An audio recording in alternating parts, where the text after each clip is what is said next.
Hello! Thanks so much for joining me as I walk you through the process of how I draw a caricature. I'll be walking you through my thought process and steps from sketches, line work, to final color and textures. First things first, I'll talk about my setup. I usually use an iPad Pro with the Procreate app for pretty much all of my personal work. Having used Procreate for a few years now, I feel like the program is super easy to use and learn, and it's super easy to travel with too. I kind of take it everywhere with me. I also love that it practically has no lag, so sketching feels really natural and I can sketch just as quickly as I would on paper. Jumping into tools, I'll be using a lot of my current go-to favorite brushes from a medley of different packs, including inks from Max Ulichny's watercolor pack, flat chisel brush from the Rusty Distressed brush set from True Grit Texture Supply, some textures from Texture Brush Pack from Retro Supply Co., some sketching and shading brushes from Max's Retro Max pack, as well as a paper texture from his paper pack too. So let's get started. So I was bouncing around a few ideas of who to draw, and usually when I get started I do a ton of silly, messy sketches. First one, I drew Ethel Merman, I drew Joan Crawford for a little bit. Then I was thinking about one of the last road trips I took with my family. Me and my mom put on a Christmas album, Christmas with the Rat Pack. Mind you, it was peak summer, but we love listening to Christmas music to cheer us up any time of the year. We're those kind of people. So I figured, hey, let's draw the pack. Of course, here I chose to stick with just the big three of the pack, Frank Sinatra, Dean Martin, and Sammy Davis Jr. When I do my very first sketches, I don't usually look at a photo reference right away. I feel like sometimes your first instinct can be your strongest asset, especially with drawing celebrities, when you already have an internal impression of who they are to you, and I like to think there's a lot of value in not just getting a likeness right, but also their energy. So while these don't necessarily look great, they're still getting my first impressions and ideas down, and we'll refine on the details later. Even still, I went back and tried drawing Joan again. I even did a sketch of Patti LuPone, which kind of ended up serving as a little warm-up. But ultimately, having drawn all these sketches, I still decided to go with the Rat Pack. So now I'm starting to refine my sketch. For quicker poses, I don't always refine or redraw for too long. If I feel like I got the likeness right off the bat, I'll try not to mess with it too much. And sometimes I'll reach a point where I did too much refining that kind of loses that original spontaneity that I had in the first sketches. But for this one, I definitely wanted to take a few extra passes just to get it to a point where I feel it clicks in both likeness and energy. For me, Sammy ended up being pretty easy. Meanwhile, it took me a couple tries to get Dean, and then Frank was really tricky. For some reason, I found that the more pressure you kind of put on yourself, especially with iconic figures, you start creating this internal expectation of, like, you're never going to do them justice. I also just way overthink things sometimes, so looseness and just relaxing is key. Even stepping away from it and coming back to it with fresh eyes can tell you something's wrong.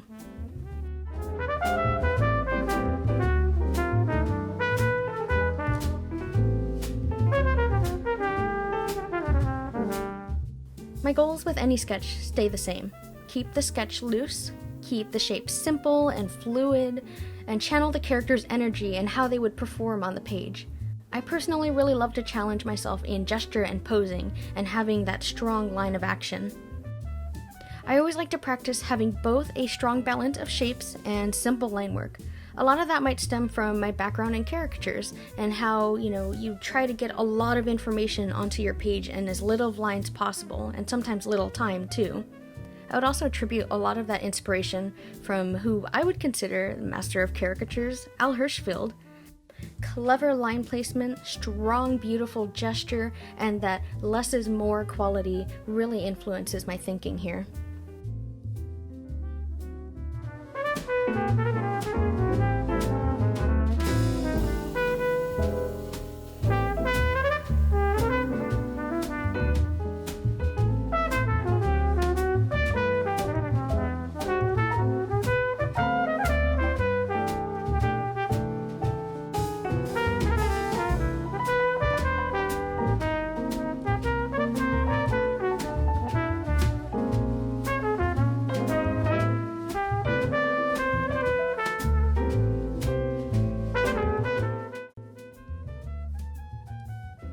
And much like in character design, strong design really can boil down to simple fundamental shapes.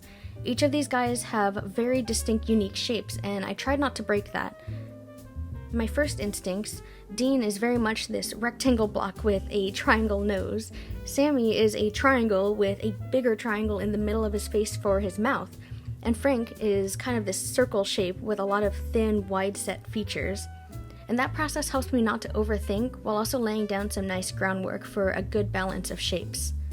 And as a side note, I know in real life Sammy was the shortest of the three, but for some reason having him in the middle felt right, especially to create this fun dynamic between his sharper features between Dean and Frank's rounder features.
Now that the sketch is starting to feel a little bit better than what I started with, I'm going to move on to line work. For any line work, I'm personally much more attracted to textured, gritty lines versus a smooth, clean one. Think sort of Ronald Searle. While I am technically cleaning up this sketch, it still keeps that organic ink pen quality that I think helps carry the energy. Like I mentioned before, I can sometimes run into the problem if I clean something up too much or make it too polished. It kind of loses a lot of that energy and starts to become stiff. So instead, I'm not trying to force myself to make everything perfect and tidy.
And even sometimes the things I had trouble nailing down in the sketch are often solved in the line work, whether I needed that time away and working on another part of the piece, or the lines just kind of figure themselves out according how I placed other features.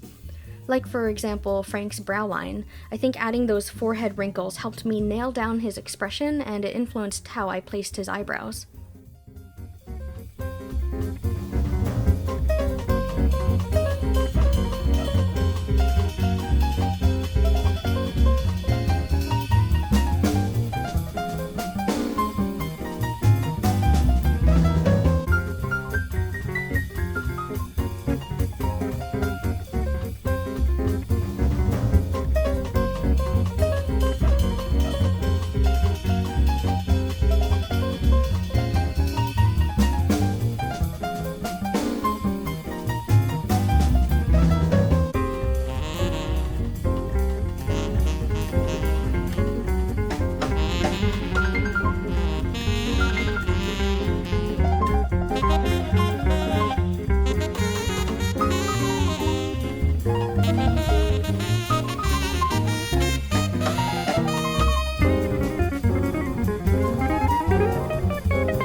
Then with the body shapes, I wanted to go with just simple black silhouettes to start.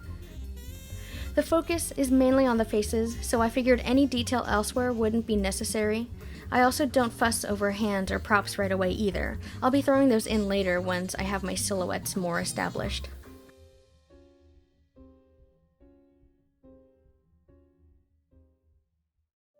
And now I'm on to shading and color. I decided to keep it all gray tones to keep things simple, but it also helps this sort of vintage vibe, inspired by most of my reference photos being that they were all pretty much black and white. I'm just blocking in all of the values underneath my line work. This is usually the quickest part of my process, since the biggest hurdle was nailing down those lines. Shading and textures are really the icing on the cake for me.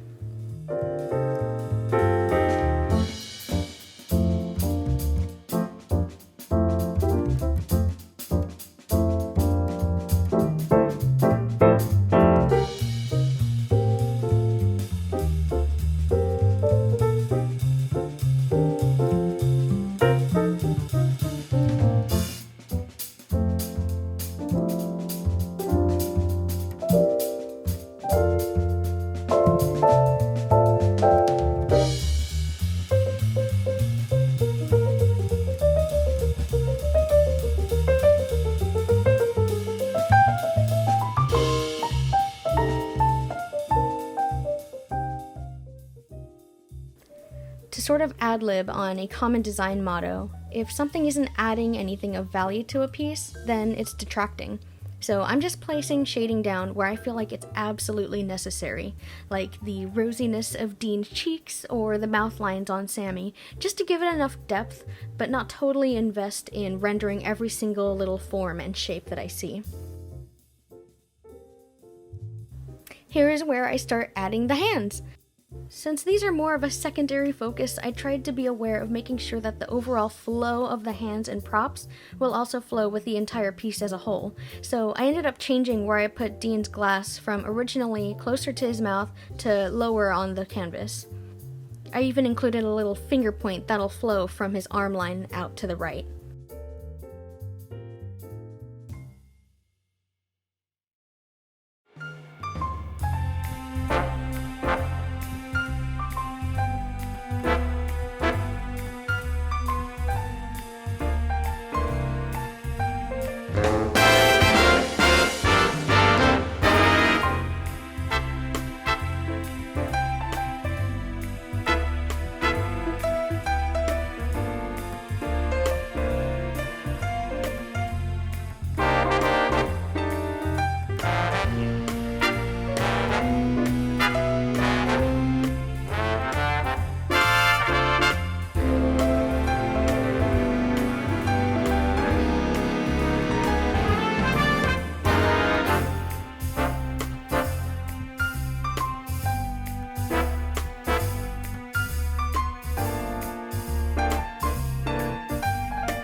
Once the hands are done, I'll finish up blocking in the color and shade. I'll also do tiny little adjustments here and there to fix any placements or lines that I don't like, or to further simplify some shapes, like I will with Frank's shoulder up against Sammy.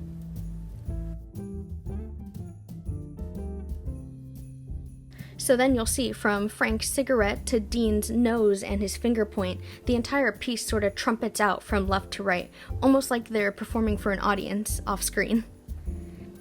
I'll even push the direction a bit further with a little droplet flying out of Dean's glass.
to one of my favorite parts, textures.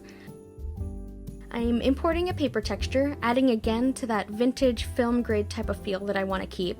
You'll notice that I place the paper texture in a couple different spots at first. I usually try a bunch of different options to see whether I like how the paper affects the drawing overall. Ultimately though, I decided to keep it under the line work and then place different textures on top of the drawing later for other effects. I really love adding textures because it kind of bridges that gap between physical and digital medium, and it kind of marries them together. I also think it's a fairly quick and easy trick that can add a lot to a piece.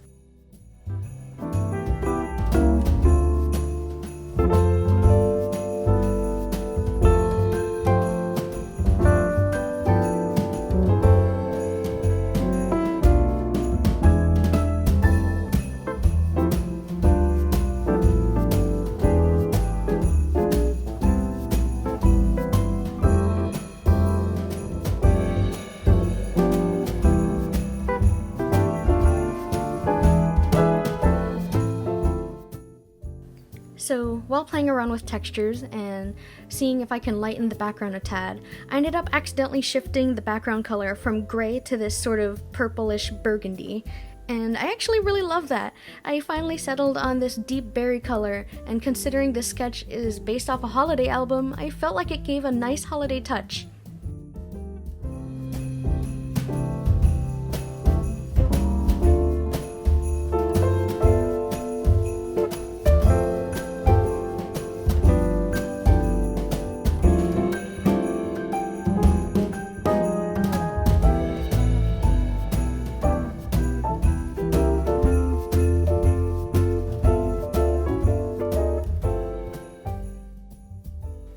Now that I'm getting closer to the finished sketch, I start zooming out of my canvas a couple of times.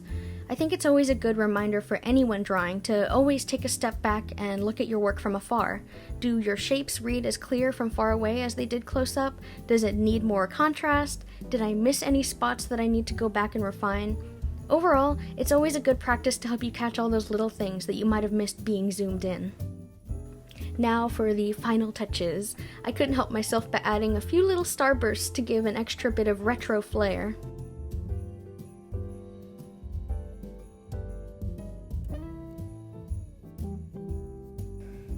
I also do one very last effect with my line work layer. At the very end, I'll go back and combine all of my line work layers together and then duplicate it. Then I take the second duplicated layer and do just the tiniest little shift to offset from the original line work layer. Then I blur it and lower the opacity around 20 to 30%. It's a trick that a friend showed me, and now I like to incorporate it into almost everything. It's a pretty subtle feature, but it really evokes this sort of classic cell animation kind of feeling, and it gives a little bit of depth. I even pushed it a little bit further and made the duplicated line work that same berry color from the background, which kind of adds a little bit of warmth and life to the characters without having to do a whole lot of painting.